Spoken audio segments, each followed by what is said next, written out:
Hello and welcome to this flip preaching video. My name's Andy. We're going to look at the bit of the gospel which is planned to be read in church on Sunday ahead of time so we can think about it beforehand. This week we're in the book of John.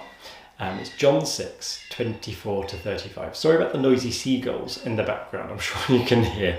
The seagulls are, I don't know what they're up to, but they're up to something in the background.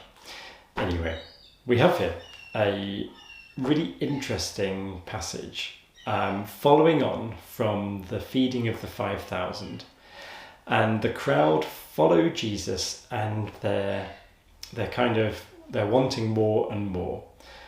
But Jesus quite perceptively unpicks their motives, teases out the fact that what are they hungry for? Are they hungry for the kind of physical stuff, so the bread, or are they hungry for something deeper and richer? This whole passage ends with Jesus saying, "I am the bread of life.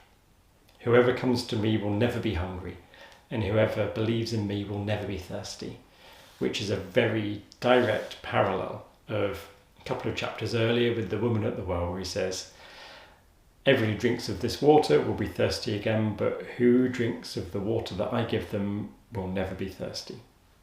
So Jesus is promising that there's an eternal blessing and goodness which runs parallel, but runs deeper than the physical stuff that we see.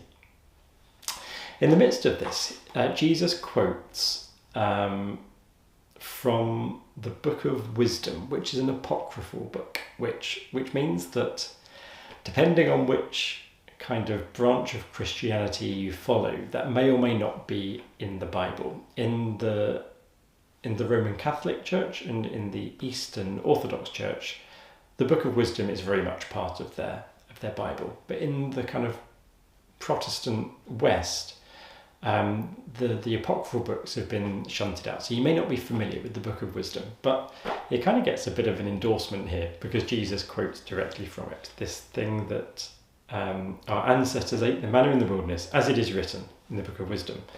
He gave them bread from heaven to eat. Now, the Book of Wisdom and other similar passages, both in the normal Western canon, Protestant canon of scripture, and also in the Apocrypha, refer to wisdom again and again. And I've mentioned it in these videos, but wisdom is like the female personification of God.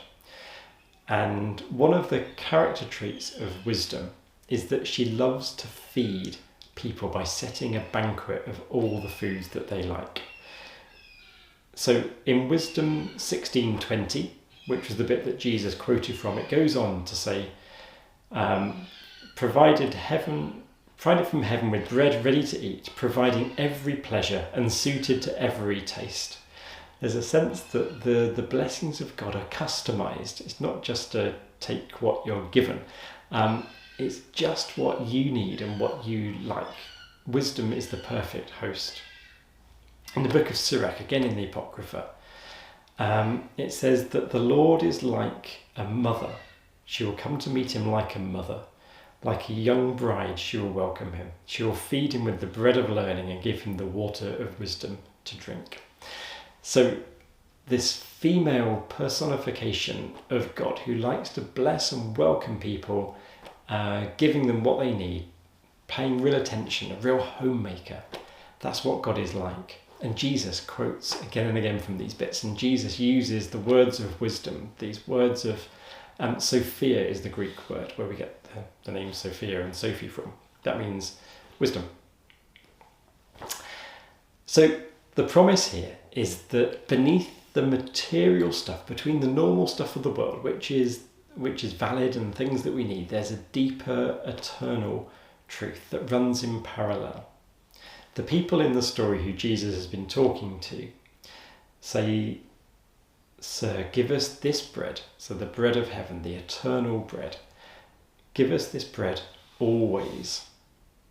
And I think that's really interesting, the idea that the presence of God in our life should be an always experience every minute, every day, not just from time to time when we make time in the day for God, or we make time in the week to come to church or to watch church online. I don't like the phrase watching church, but to take part in an online church service. Those are good. But we need to be people who are attentive to the presence of God, nourishing us every moment, always. Okay, so there are just some thoughts. The book of Isaiah 55, again, has a very wisdom-like bit about God wanting to provide food and drink. Come, buy wine and milk without money and without price.